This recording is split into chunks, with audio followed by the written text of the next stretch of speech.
My Catholic Faith, Lesson 116b. Communism. What do communists believe? Communists believe that what exists in the Soviet Union, as well as in the satellite states of Eastern Europe and the Far East, is socialism. According to the communists, socialism is an imperfect society which, although an improvement on capitalism, falls short of the perfection of communism. But the objective of all communists is communism, a society in which everyone will think and act as communists do. Communists often refer to communism as the doctrine of Marxism-Leninism, or scientific socialism, to distinguish it from unscientific socialism, or socialism which deviates from the Moscow norm. Karl Marx, the German philosopher, and Vladimir Lenin, founder of the Communist Party and dictator of the Soviet Union, are the authoritative exponents of the doctrine, which is interpreted by whoever happens to be dictator of the Soviet Union, currently Nikita Khrushchev. In March 1917, a revolution ousted Tsar Nicholas II and ultimately brought to power of the Russian government a naive idealist named Alexander Kerensky. With German help, Lenin and the Bolsheviks returned to Russia and began to infiltrate into the most effective anti-Kerensky organization, the Soviets. In November 1917, the Bolsheviks overthrew the Kerensky regime. Lenin changed the name of his party in January 1918 from the Bolshevik wing of the Social Democrat Party to the Communist Party. Lenin died in 1924, and then a struggle for power began, waged by Stalin, Trotsky, Kamenev, and Zinoviev. Using ruthless methods, Stalin won out in 1928. Lenin hoped that revolutionary-minded Marxists in other countries would follow the example of the Bolsheviks and overthrow capitalism everywhere. In March 1919, he created the Third International, in order to direct and coordinate the efforts of communists everywhere. Communists believe that human beings can be remoulded into the communist image and likeness, and their former standard of values can be replaced by the Leninist morality.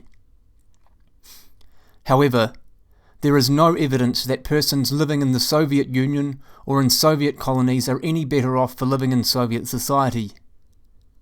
Indeed, the constant stream of refugees and escapees from the Soviet Empire suggests that there is mass dissatisfaction with dictatorial rule and lack of human freedoms. Describe the communist method of action. Communist tactics change with the ebb and flow of the revolutionary tide.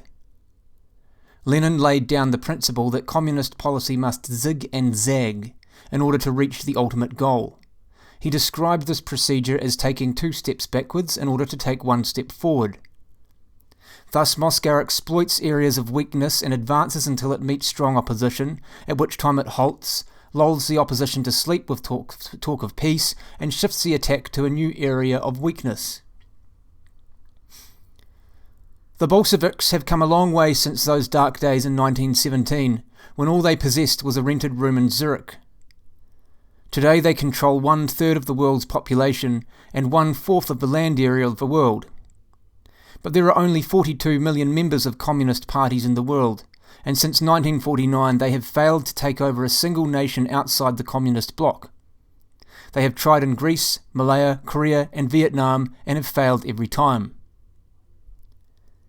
In the final analysis, what counts for the communist is power, diplomacy and subversion, not election results.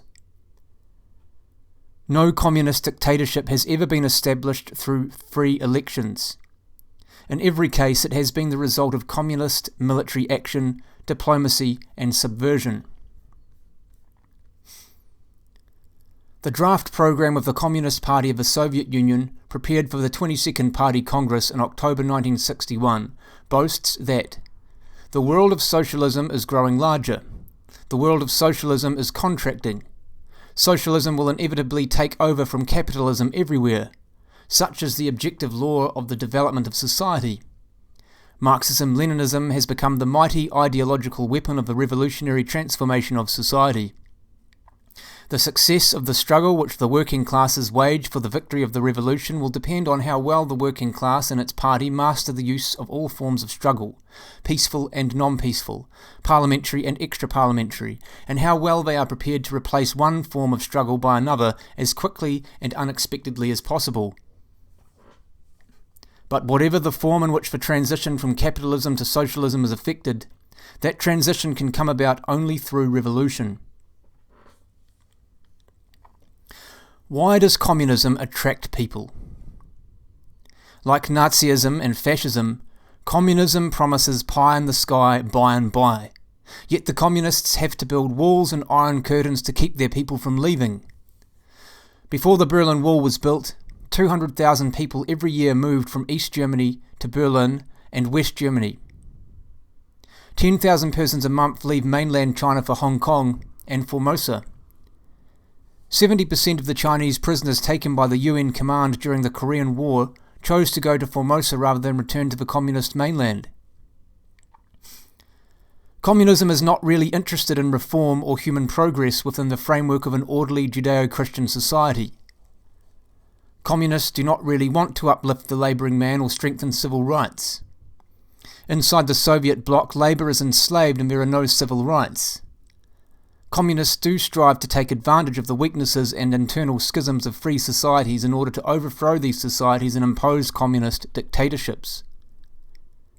Non-communists must continue to work hard to improve their own societies and to eliminate injustice and inhumanity. The communist challenge is essentially military and conspiratorial, not economic or social. What is the attitude of the Holy See towards communism? From the beginning, the Holy See has perceived the evil of communism and has issued warnings against it. During the time of Marx, Pope Pius IX in 1846 pronounced a condemnation of the theory.